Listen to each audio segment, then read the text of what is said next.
And we're live. All right. Good morning. Before I start the second book, I would like to just bring it back to the previous story. No, the cover of this book is a game. It's a ring game. I'm not sure if they still play ring games at primary schools. Not some teachers do.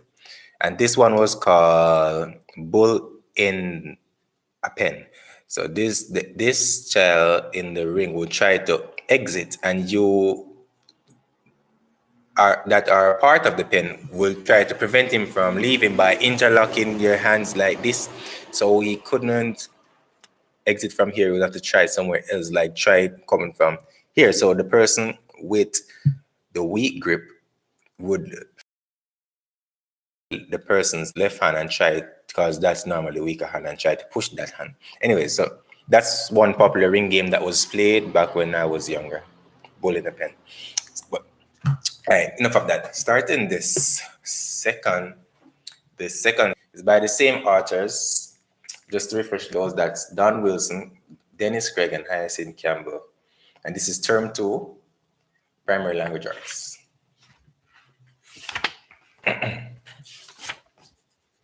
The first story is Not the Same as the Other Children. Story 1. Tony went to Hope School. It used to be a happy school, but no, he's not happy anymore. This is because he was taller than the other children in his class. The other boys and girls were more or less the same, but Tony had started to grow quickly. He was so tall and thin, and he had very long legs. His long legs were always getting him into trouble. Sometimes the teacher asked Tony to go for books. In his hurry to help her, he always fall over something.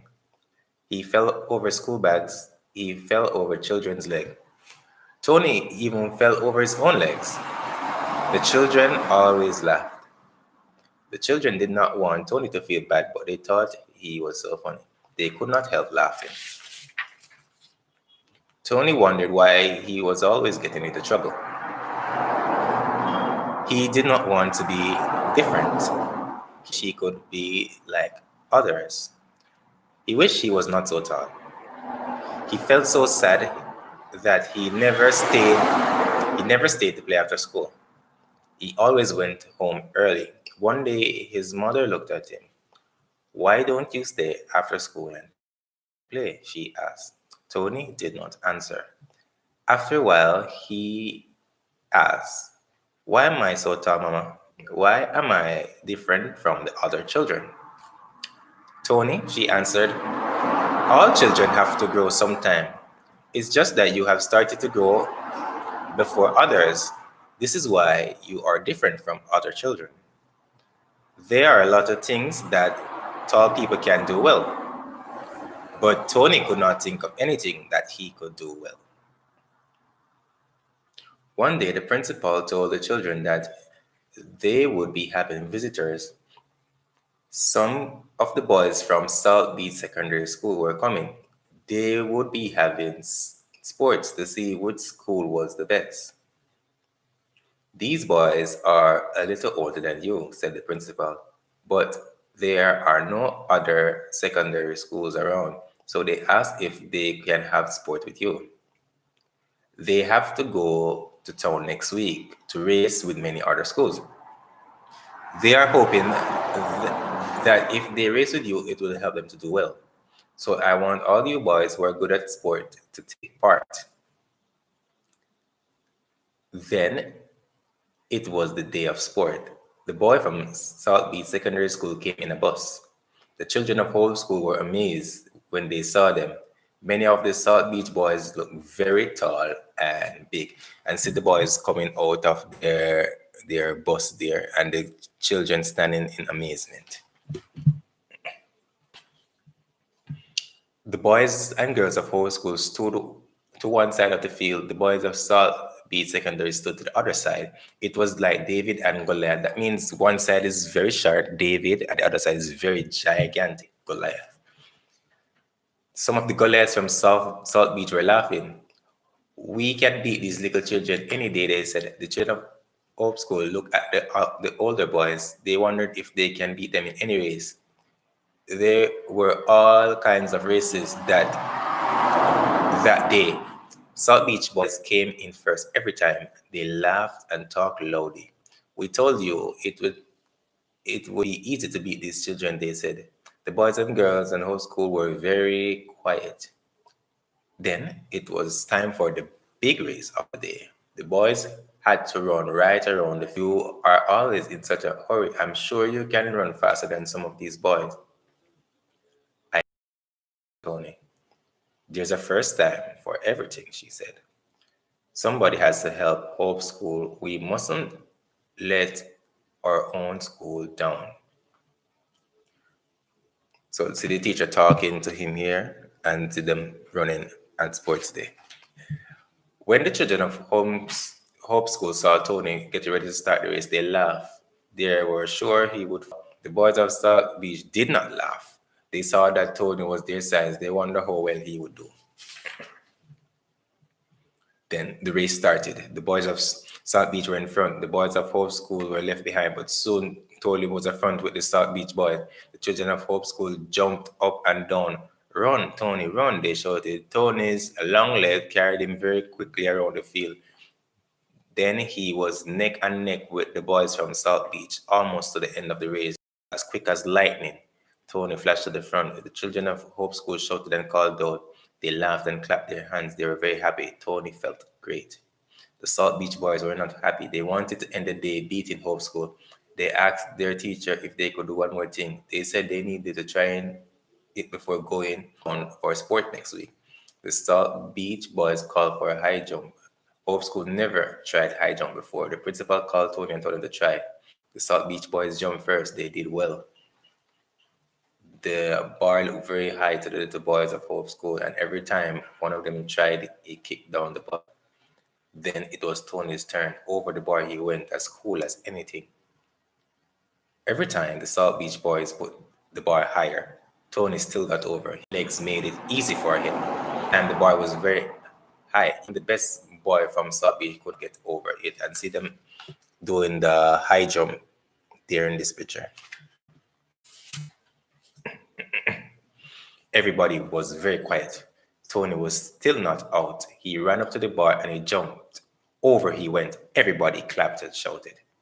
Tony had jumped higher than any of the Salt Beach boys. Tony had helped Hope School to beat Salt Beach Secondary School. The teacher from Salt Beach said that Tony will do well at secondary school. He could see that Tony, at last, he found out that there's something he could do well after all. And many of the whole school children wished they were as tall as Tony. Nice story. So that's the story number 1. And story 2 is entitled How Horatius Kept the Bridge. Starts. Many hundreds of years ago, a strong king went to fight against the people of Rome. The name of the king was Persina. He had hundreds of soldiers with him. The town of Rome was built on 7 hills. A high, strong wall was built around it. The town was built on the bank of a big river. There was a big bridge across the river to get into the town. At the edge of the bridge, there was a big gate in the town wall. When the people outside of the town heard that Persina was coming, they hurried into town. The strong wall will keep them safe.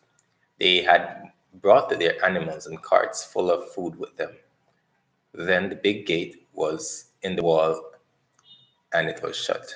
The king of Rome said the bridge should be cut down so the enemies could not use it. And this is the little bridge.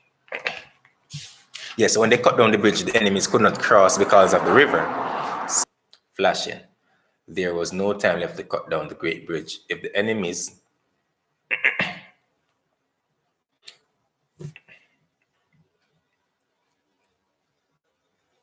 There was no time left to cut down the great bridge, but if the enemies got across the bridge, they might break down the big gate and get into town. Horatus was captain of the gate. He said to his men, if 3 strong soldiers crossed to the other side, they could keep the bridge safe from Persina's men. Then our people would have time to cut down the bridge. To save Rome, to save our women and children, I will cross over. Who will come with me? 2 Roman soldiers came up right away. I'll fight on your right hand, said Lartius, tall and brave. And I will fight on your left, cried Herminus, big and strong. So you have tall and brave and big and strong. The 3 brave soldiers walked across the bridge over the Russian River. Side by side, they marched towards the enemy on the other bank. As the Romans started cutting down the bridge behind them, the soldiers could feel it shake under their feet. When the enemies saw Horatus and his 2 friends, they laughed. 3 of them rushing up to kill the 3 Romans, but Horatus and the 2 Romans cut them down easily with their sharp swords. The rest of the enemies stopped laughing. Soon, another enemy soldiers, tall as a tree, rushed Horatus with all his might. His sword cut Horatus badly on the leg. For a time, Horatus looked as if he might fall. Then he caught himself and fought back and killed the soldier. Herminus and Lactius fought bravely. Soon, 6 of Persina's strongest soldiers were dead. And now, shouted Horatus, who's coming next? None of Persina's soldiers moved.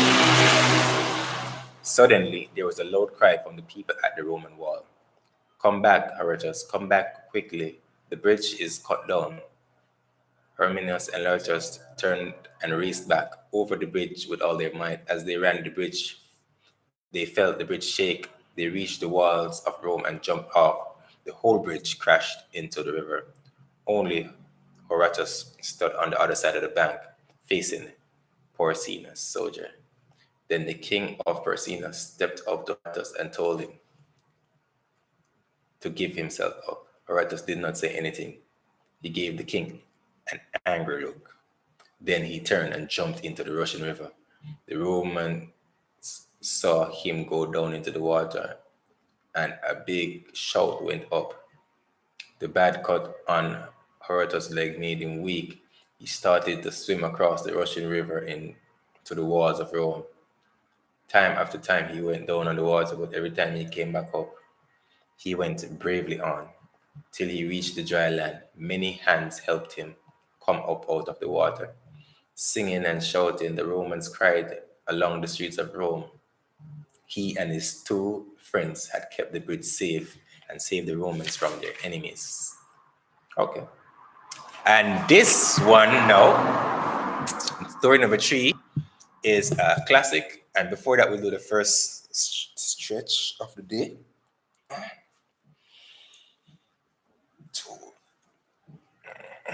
Right, so this is a classic story, a very, very interesting story. This one is called The Boy Who Cried Wolf. Popular story. Begins. One time, there was a shepherd boy. He lived in a little town in the mountains. Early every morning, he used to take the sheep out on the mountainside to find grass to eat. Then he stayed with them all day. The shepherd boy had to keep watch over the sheep all the time. This was because there were wolves in the mountain. He knew that the wolves would kill the sheep and eat them. If a wolf came, he knew he was to call for help. He was to shout, "Wolf, wolf." Then the people in the town would rush out to save the sheep. So every day, the shepherd boy watched over the sheep, but there was no sign of wolf. After a while, he got tired of watching sheep. Then one day he said to himself, I wonder what would happen if I called out, "Wolf, wolf." So he called out, wolf, wolf, wolf in a loud voice. The people in the town heard him. They stopped what they were doing and rushed out to help him. When they got there, they stopped and looked around. Where is the wolf? They asked. Oh, laughed the boy, I was just fooling you. There is no wolf. That was a foolish thing to do, said the man. You must do better than that. I'm sorry, said the shepherd boy. I did not think you would mind. So the people went back to town and went on with their work. Another day, shepherd boy again felt tired of watching sheep. I wonder what would happen if I called out wolf, wolf again, he said to himself. I wonder if the people would come.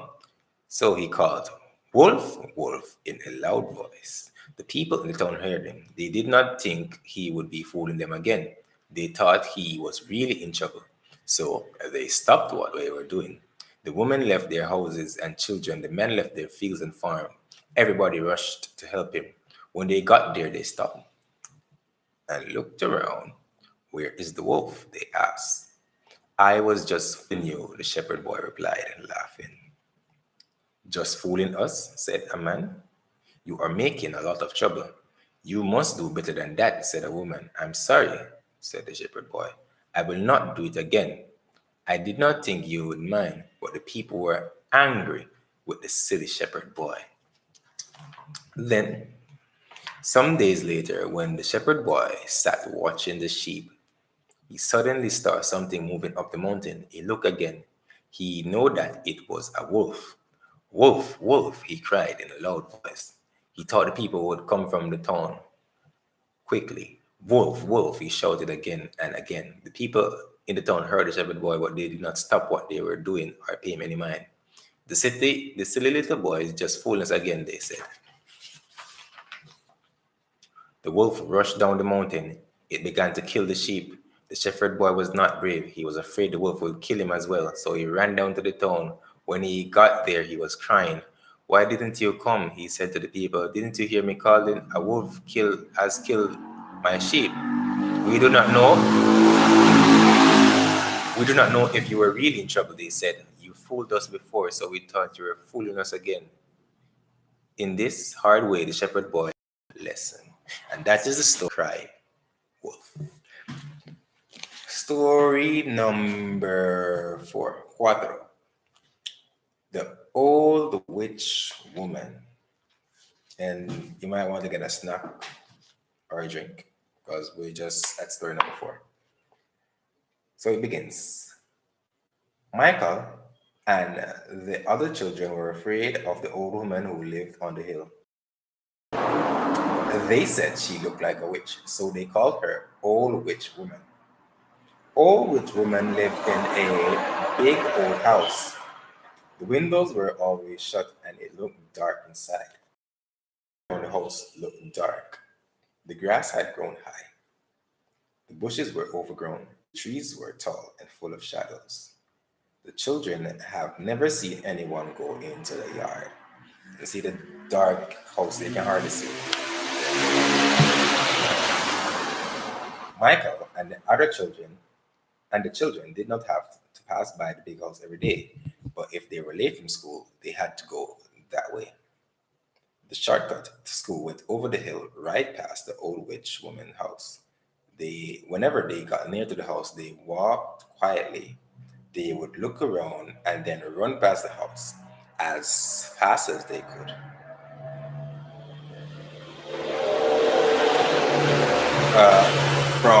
From time to time, they just sat. From time to time, they quietly passed the gate. They saw the old woman. She stood in her yard without moving and looked at them. They would run and bawl, "Woy, woy!" Some of the older ones wanted to show that they were brave. They would call out, old witch woman," as they ran away. Then they would look back as if she was running at them, but she just stood and shook her long stick at them. They know she would beat them with that stick if she ever caught them. When they were far away, they felt safe. Then all of them would laugh and shout, "Oh, witch woman, oh, witch woman." One day, Michael's mother asked him to carry some eggs to town, to a woman in town. Hurry and come back before it gets late. He did not want to get in trouble, so he could not take the long way home. He had to use the shortcut. Michael hurried over the rough hillside. He was getting ready to fly past old witch woman's house. Then, then he saw someone in front of him. It looked like a woman. He wondered who it was. Then he saw the red cloth and stick in the woman's hand. It was the old witch woman out there. He never seen her outside the yard before. What was she doing walking on the hillside? He turned and started to run away. He was so frightened he did not even look where he was going. The ground was very rough. He did not see some rocks in his way. He hurried. He in his hurry he In his hurry he fell over them. Over and over he went. Down the steep rough side of the hills he slipped till he stopped beside a bush. He was lucky he was not hurt. He held onto the bush so that he would not slip down any further, but he wondered how long he could stay there. He looked up. It was only a short way. He looked up and it was only a short way to the top of the hill. But Michael was afraid that the rocks and dirt would start slipping down if he tried to climb up. Then Michael heard a voice calling him. You heard, little boy? It was old witch woman. Let me help you, she said. Hold on to my stick and climb slowly up the hillside. The whole woman held onto a big tree at the top of the hill. When she put her stick down, Michael could reach it. Michael was so afraid of her, but he was more frightened of falling down the steep hillside and getting hurt. He held onto the stick. He did not think she could pull him up, but she did. When, oh, sorry. See the picture of him holding onto the stick there. And he shook all over. He was shaking from the fall, but he was also shaken because of the face to face with the old witch woman. He hoped that she did not know that he was one of the children who shouted at her. Know that he was safe. His one thought was to get away. When the old woman spoke, her voice sounded kind. Are you all right? She asked. Michael said to himself, she does not know who I am. That's why she helped me.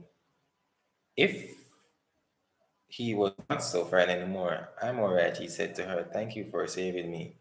Goodbye, he said as he started off. He would tell the children that the old woman was not a witch after all. Then she spoke again. Michael, she cried out with a laugh. I'm the old witch. This lady. And that's the end of the story. She shouted out, Michael, man, the old witch. Story 5. The smart little mongoose. For a walk, he saw Mr. Buffalo. Mr. Buffalo was chewing. He did not even see the little mongoose. Hello, Mr. Buffalo, said Mongoose. What a lovely day it is. It is a nice day to stop and talk with a friend. Mr. Buffalo stopped chewing and looked. What are you talking about? He said. No, I'm no friend of yours. I thought we were friends, said the mongoose. What? How could I be friends with you? Said Mr. Buffalo. You are little and weak, and I am big and strong. Maybe you are right, but maybe you're not, replied Mongoose. Don't be silly, said Mr. Buffalo. Just look how little you are. Mongoose and Buffalo. Well, said Mongoose, let us try to see who really is the strong one. How do we do that? Asked Mr. Buffalo. I'll get a rope, replied Mongoose. Then we can take the ends and pull. The one who gets tired and give up first is the weak one. Oh, all right, said Mr. Buffalo. I just had another thought, said Mr. Mongoose. I hope you don't mind betting a few dollars.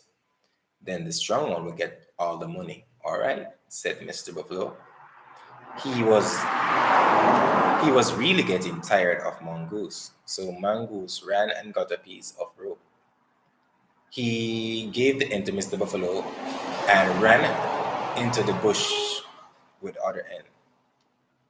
When I'm ready, I'll tell you to pull, he said. Then mongoose run across the mongoose ran across the into the river nearby. There he saw Mr. Crocodile resting in the mud. Hello, Mr. Crocodile, he said. What a lovely day. It's a nice day to stop and talk with a friend. What are you talking about? Said Mr. Crocodile. You're too little and weak to be my friend. I am big and strong. Oh, said Mr. Mongoose. Maybe I'm just strong. Just as strong as you. You never know. Mr. Crocodile laughed. Don't be silly, he said. Just look at how little you are. He turned over in the mud and shut his eye. Let us see who is really the strong one, said Mr. Mongoose. I have a rope here. We could take the ends and pull. The one who gets tired first is the weak one. Oh, all right, said Mr. Crocodile. If you don't mind, we could bet a few dollars, said Mr. Mongoose. Then the strong one will get all the money. All right, said Mr. Crocodile. Let's do it quickly. I would like to go back to sleep and see Mr. Buffalo have one in the rope, and there's Mr. Crocodile in the mud. And Mr. Mongoose, what he did, he tricked Mr. Buffalo and Mr. Crocodile, so they will actually pull against each other. It's called tug. So Mr. Mongoose gave the end of the rope to him. I will tell you when to pull, said Mongoose. Then he ran out of the bushes. Mr. Mongoose could see Mr. Buffalo with one end of the rope and Mr. Crocodile with the other end.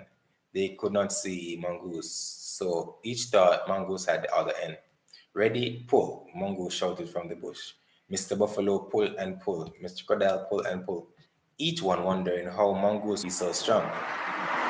Mongoose sat in the bush and watched them pull. They pulled till they were tired. They could not pull anymore.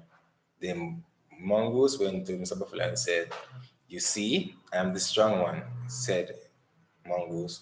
Yes, you are, replied Mr. Buffalo. He was so tired, he sat under the tree he could not even throw.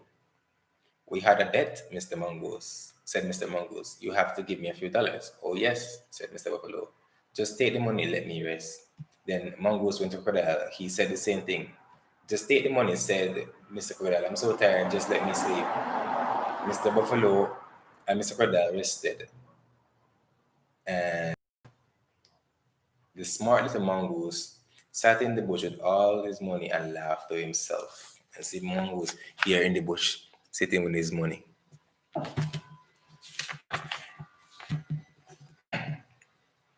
All right. Now, story number 6 is a very popular Jamaican folklore. It's folklore is like saying Jamaican mythology, like you have Greece mythology, Roman mythology, Norse mythology, Egyptian mythology. No, folklore mythology, but it's like stories. So they're not necessarily mythology in the sense of they're just fictional stories. But some they're myths because myths are fictional stories that some people hold to be real. Anyways, this one is a very, very, very, very, very popular one. It's called The Golden Table. Once there were some pirates who had a lot of gold. They had got it from other ships at sea. They used to rob ships and kill people. One day their ship was passing Jamaica. The pirates thought it would be a good idea to land in Jamaica where no one knew them. They could stop being pirates and all of them could take some gold and they could live off and they could go off and live any way that they wanted.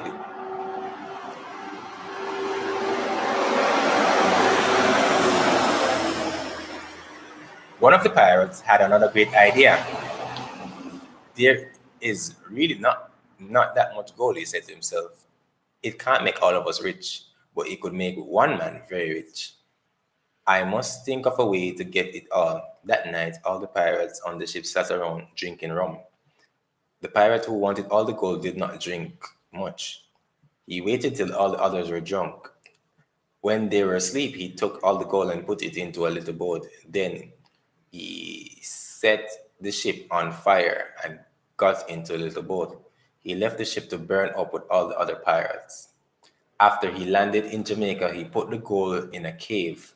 No one knew where it was. He loved the gold so much that he did not want to use it.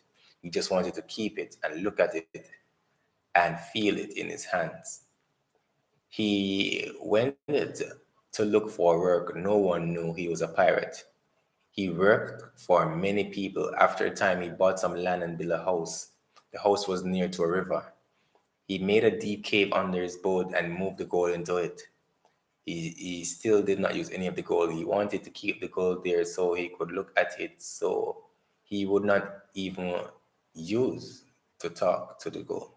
He even used to talk to the gold. So it's the picture of the pirates getting drunk over this side, and here is the stuff. One day he got an idea.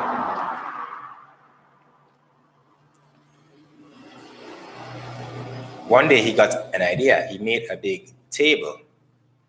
He fastened the pieces of gold all over the table. He made a big golden table. The pirate was very happy. He used to sit in the cave under his house and look at his wonderful golden table and run his hand over it. And this river is said to be in St. Catherine. I think this river is said to be the Bogwalk River over Flatbridge. There's a golden table, and the local people in Jamaica would say that's the reason why there's so many accidents over Flatbridge, because of the ghost of the pirates of the golden table.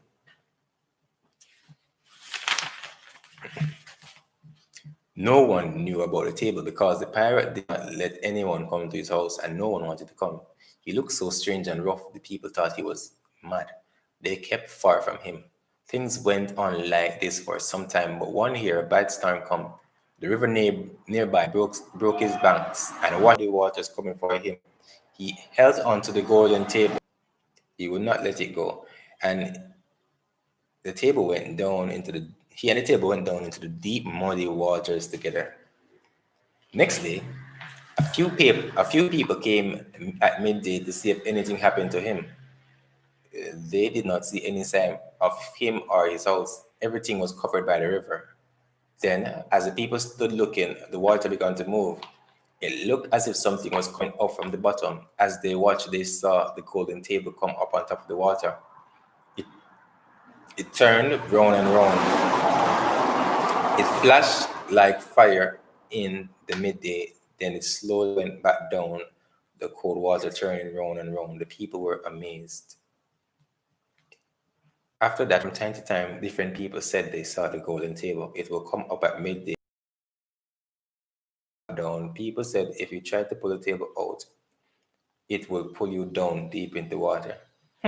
This sounds suspicious. Why the water would flash at midday? Maybe because the sun is bright and the sun is shining in the water. I don't know. And in Jamaica, they have also have water that can be ignited, and it seems as if the fire is burning because of the gases coming from the water.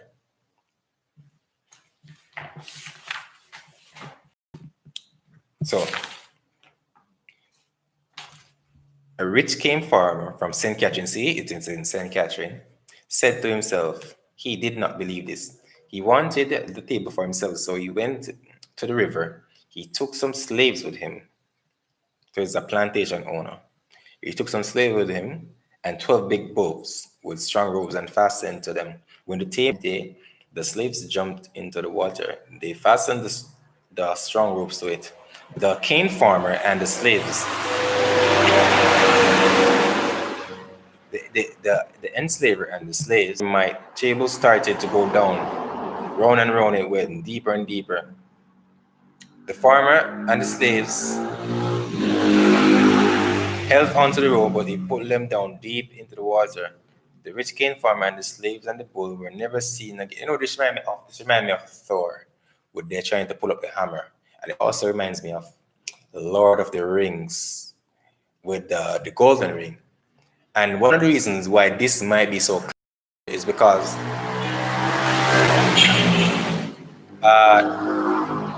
owners in Jamaica, came from Scotland and Ireland. So they had these myths. So these similar type of myths, like Excalibur, the Thor's hammer, and Frodo's ring, all came from that region. So I see a similar pattern here. Anyways, even today, some people say you can still see the golden table. I hear some people say they still see the golden table. Some say you can see it in the Rio Cobra River. Others say it can be seen in other rivers. If you're at the right place at the right time, you will see the golden table. It will come up at midday and flash like fire. But do not try to fasten anything to it or pull it out. If you do, you will go down deep into the water and you will never be seen again. And a lot of people drown in that river. A lot of people, because it's on a flat bridge, and sometimes vehicles run off the road and they can't be safe in that river very easily. So a lot of lives have been lost in the Rio Cobra around the Flatbridge area. So this story is a very spooky story. Then there can be some truth to it because Jamaica was one of the largest home to pirates. The Pirates of the Caribbean is really set in the Caribbean, Jamaica, around Port Royal, Captain Sunken City. So he has some plausible um, elements to it. But next story is an Anansi story. All right. An Anansi is a spider, right? We know that. So in Jamaica, the word for spider is Anansi. We don't use it so much now, the word Anansi, but when I was smaller, we did not use the word spider a lot. Everyone said Anansi. But when I was growing up, we didn't say spiders a lot. Story number 7, why Anansi is always found housed up. Once upon a time, the animals used to boast a lot. They were always saying what wonderful things they could do. Every animal said that he was better than every other animal. The lion was the king of all animals. He was tired of all the boasting. Let us sit down and hear why each of you thinks he's best, he said. So all the animals told about the great things they could do. And Nancy wanted to be the best. So he boasted, so he, so he boasted that he could fly. Everyone was so amazed. They did not know that Anansi could fly. The birds did not think that he was telling the truth. You can't fly, they said to Anansi. If you could fly, we would know about it. Oh, yes, I can fly, Anansi boasted again. Anansi, said Lion, you must show us what you can do. You are always boasting. If you have not been telling the truth, you will be in a lot of trouble. Anansi was afraid to say that he had not told the truth. All right, he said, I'll show you. I'll fly. So Anansi went home. Every day he caught some birds. He caught as many as them as he could. He killed them and took off their feathers. After that, he went around looking for a rubber tree. Then Anansi got the gum from the rubber tree. He used the gum to fasten the feathers on himself. Then he called all the animals to watch him. Anansi jumped off the ground and began to fly. Around and around he flew.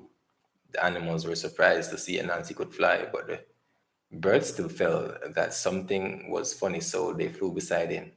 You can't really fly, they called out. But I'm flying, Anansi replied. Anansi's so smart. Then John Crow got an idea. John Crow is like the Jamaican word for vulture.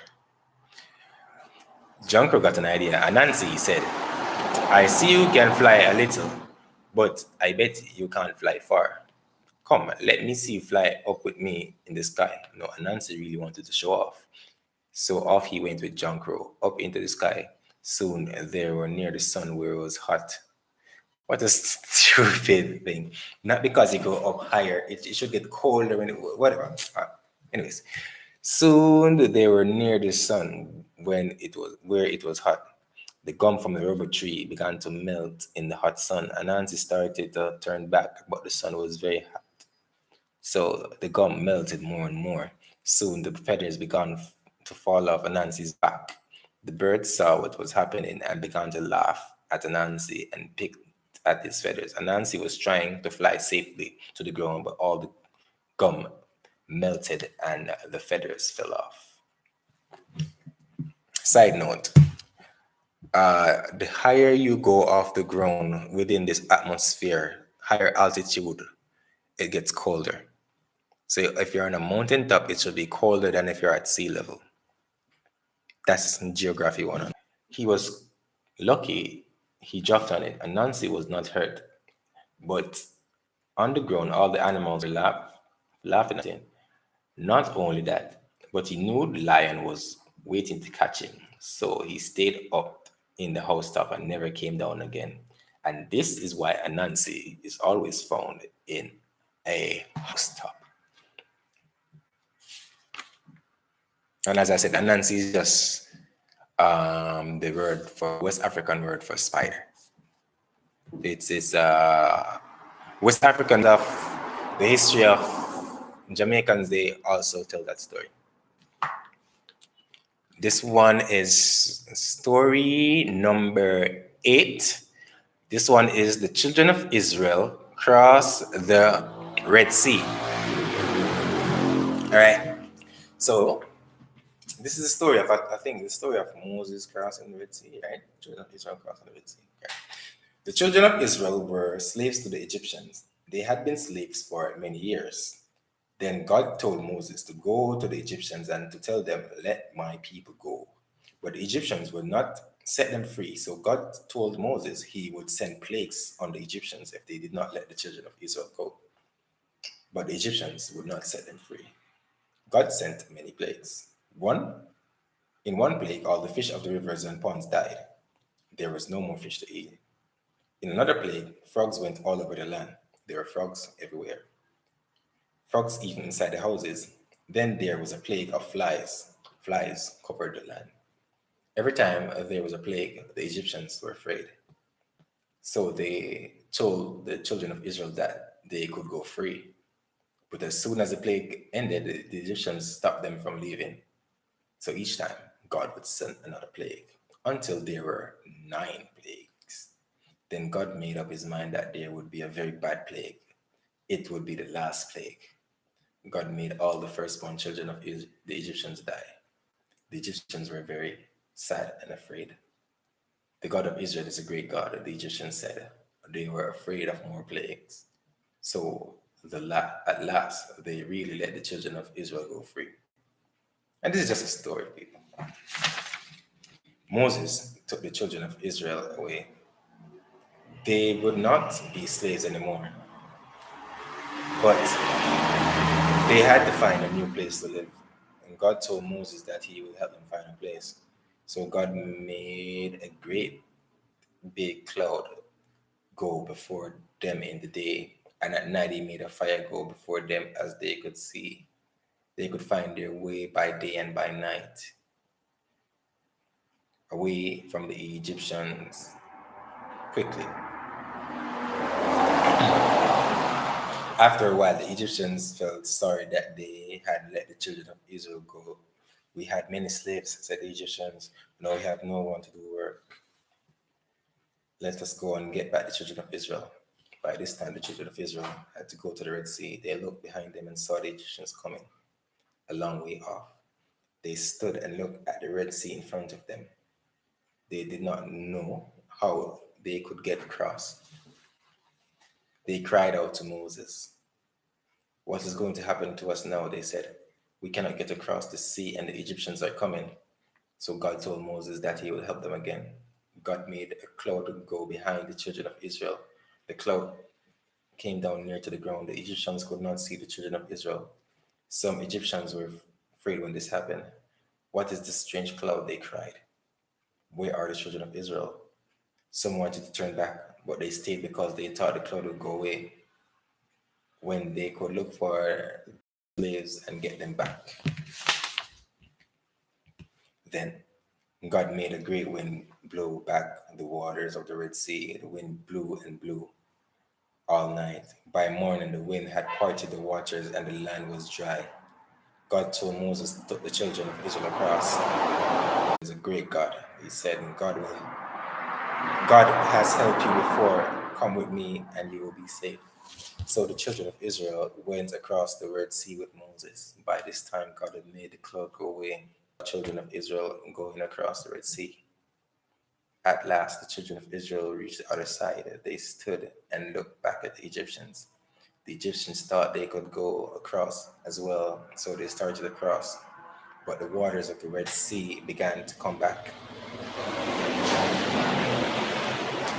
The waters came in great wave. The wave rushed back with a great noise. The Egyptians saw the water coming, but they were too far to turn back. The waves rushed back over the land and began to dry. The children of Israel crossed over. The children of Israel stood and watched as the waters of the sea covered all the Egyptians. They knew God would save them. Then the women of Israel began to sing and dance as they gave God thanks. Story number 9. And I think this is about Jamaica. So this story is, did you know? Did you know that the Spaniards found pimento growing in Jamaica? That's Spanish. So they found pimento growing in Jamaica. They thought it looked like black pepper. So, and call it pimenta. You know that we call it pimenta, and people make it sound like our language. People recalling this. The Spaniards call it pimenta because it looked like black pepper. No, we call it pimento, pimenta, and it's not broken English. We know that now because the Spanish called it pimenta. See here?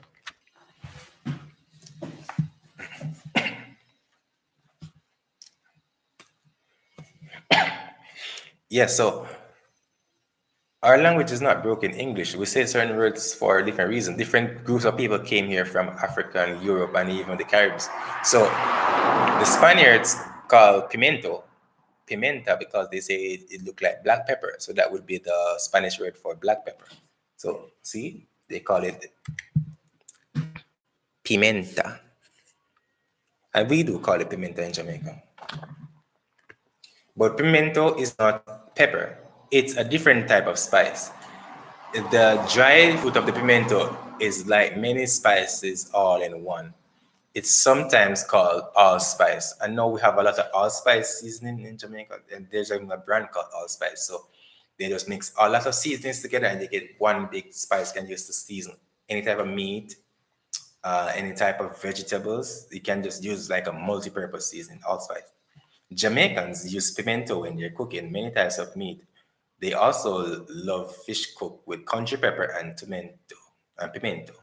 The leaves of the pimento tree are also used to make pimento leaf oil. Jamaicans sell a lot of pimento and pimento leaf oils to other countries. Pimento is used to cure all type of meat, and cure is not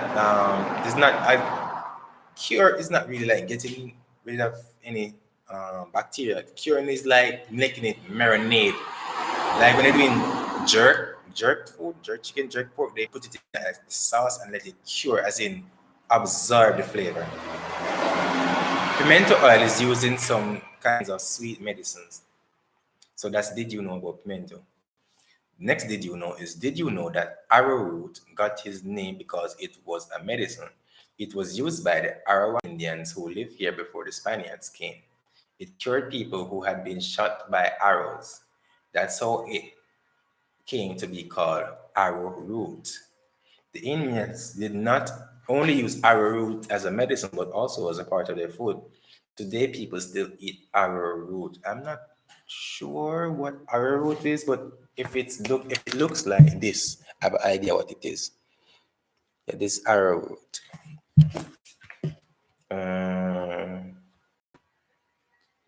They use it to cook other foods. It was also a good food for babies and people that are sick.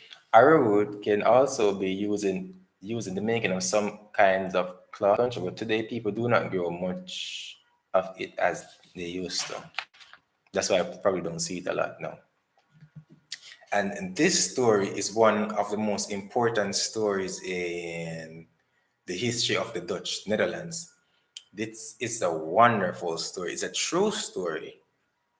And I think this person needs to know. Let's just read the story. It's story number 10. Holland, also called the Netherlands. The land is very low, so low it's lower than the sea. Because of this, the people of Holland have to build walls. Walls that are strong enough are very important and have to be looked after very carefully. If a dike becomes weak, the sea will break it down and cover the land. Even the smallest hole in a dike is enough. It must be fixed at once, or the sea water will get into it and eat away the wall very quickly. All the people of Holland, even the children, know how to down a dike. There was once a little boy in Holland named Hans. Hans is a very popular Dutch name, Hans. One day, Hans was going home from school. It was late, and he was still a good way from town. As he hurried along, he suddenly heard the sound of water. This was very different from the usual sound of the rough waves beating on the dike. It was the sound of water trickling nearby. Hans stopped and looked around. There must be a hole in the dike somewhere. Hans knew how important it was to find it. So he ran along the dike, looking and looking. At last, he saw a trickle of water coming through a small hole. Hans was very frightened. What was he to do? The place was very far away from the town and no one was around. He could not run to the town for help or the hole would quickly get bigger. He shouted for help. There was no answer. So he got down and pushed his finger to the hole, and the water stopped trickling through. He would have to stay there till someone came. Time and time went by, but no one came. Hans shouted and shouted. No one heard him. His hands were cold and dead. He was lonely and tired, but he stayed. And here's the picture of Hans on the dike. Night came. By this time, Hans was cold, hungry, and frightened. His whole body hurt him, but all through the cold and dark, the brave boy did not move. He knew that if he took his finger away, the water would soon eat away the wall. Then the waves would flow over the land. Alas, when the sun came up, he heard the voice of people looking for him. They found him with his finger still in the hole. He was cold and tired, and that he nearly died.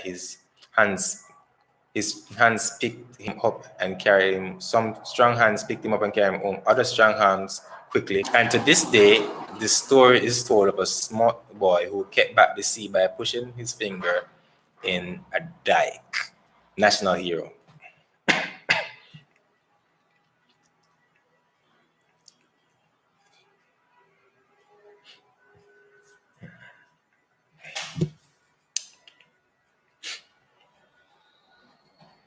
Yeah, that's answer to the riddle, right?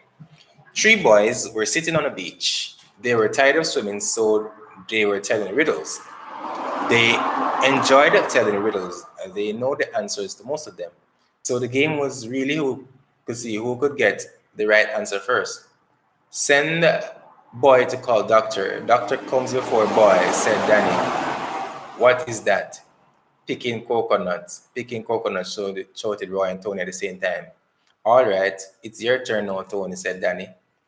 A man has a well, said Tony. There is a mango over it, but the mango never drops into the well.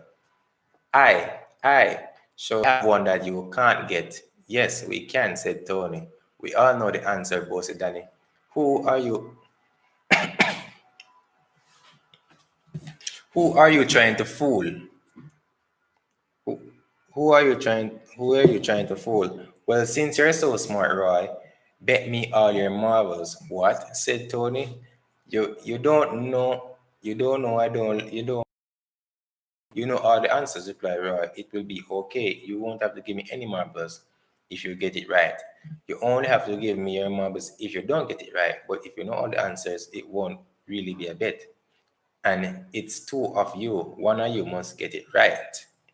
Danny and Tony were not sure that they really understand what Roy said. They knew that they did not lie to bet, but Roy said it was not a bet. They wondered if Roy was trying to trick them. Roy liked to trick people. They knew Roy had no marbles and wanted to get theirs, but they felt sure they knew the answer to all riddles. All right, said Tony. Tell us your riddle then. All right, said Danny slowly. He had the most marbles and he didn't want to give them up. There is a horse, said Roy. No one can ride it, and no one has ever seen it on land. Tony and Danny looked at Roy. They never had heard this riddle before. That's not a riddle. No riddle goes like that, said Danny. That's not fair, said Tony. You made it up. So what if I made it up? You did not say I could not make it up. I win. You don't know the answer. Give me your marbles. You said it wasn't really a bet, said Danny. It's a bet if you can't answer, said Roy. Roy did not say anything more.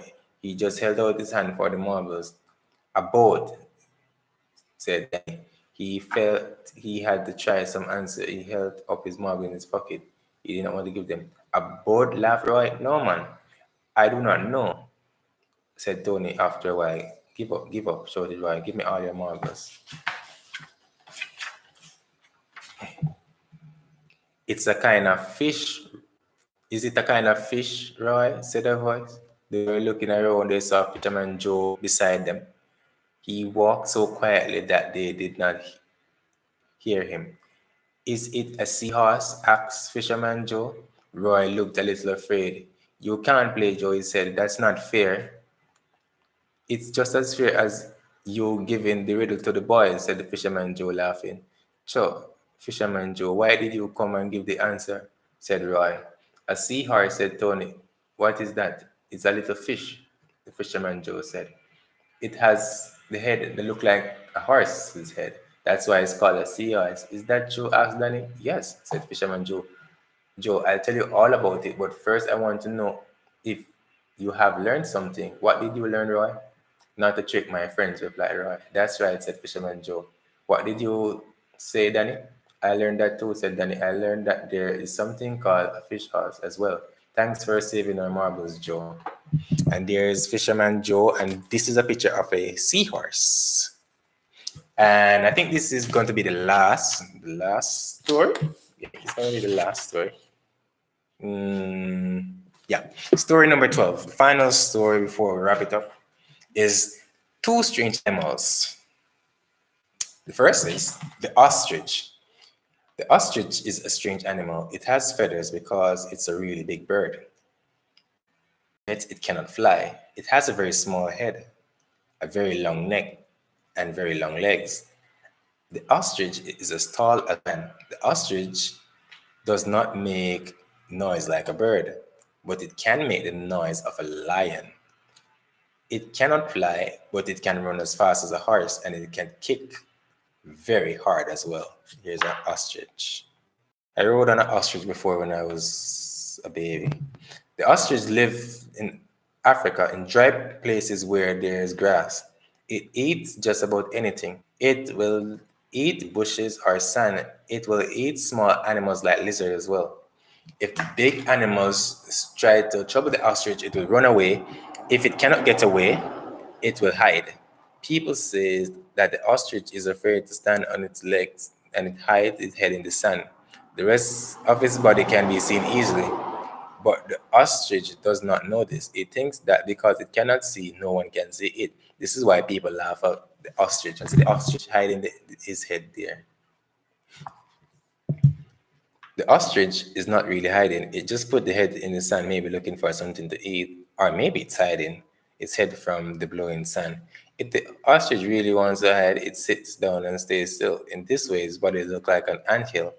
If there are many anthills in that part of Africa where the ostrich lives, and other animals are fooled because they think that it's an anthill. In some parts of Africa, people have ostrich farms. This is because they can sell the feathers from ostrich. Ostrich feathers are used to dress up hats and other type of clothes.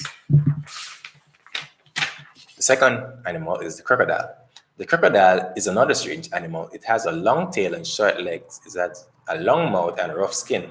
Crocodile lives all over the world. They live in hot places where there are rivers and ponds. In Africa, crocodiles in Jamaica, not alligators, but crocodiles. In Africa, crocodile kills more people than all the animals that live in the forest or bushes. People are afraid of crocodiles. Crocodiles hide under the water so it cannot be seen. Sometimes only its eyes and parts of its mouth can be seen. It waits quietly for animals to come up to the water. Then the crocodile swims under the water till it's near to the animal. It's the picture of the crocodile here. Suddenly, the crocodile jumps at the animal and pulls it underwater. Some people think the crocodile kills the animal by eating it, but the animal dies because it's held underwater. So it's basically, it drowns the animal. Then the crocodile breaks the animal into pieces and swallows it piece by piece. If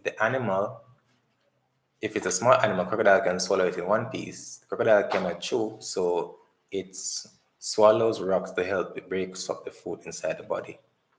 Crocodiles leave their eggs in the sand near the water. Their baby crocodiles come out of the eggs right into the water. Baby crocodiles eat small animals like frogs. When they get bigger, they eat fishes or birds. When they are really, really big, they eat big animals or people. When big crocodiles are really, really hungry, they will even eat little crocodiles. No other animal can kill a crocodile in water, but if a crocodile goes far on land, a lion or an elephant can kill it. Men kill crocodiles as well. They want the skin to make things like handbags. Crocodiles are found in Jamaica, but we are lucky that there are not very many of them. And that's today's stream. I hope you enjoyed that one. I hope you have a great holiday season.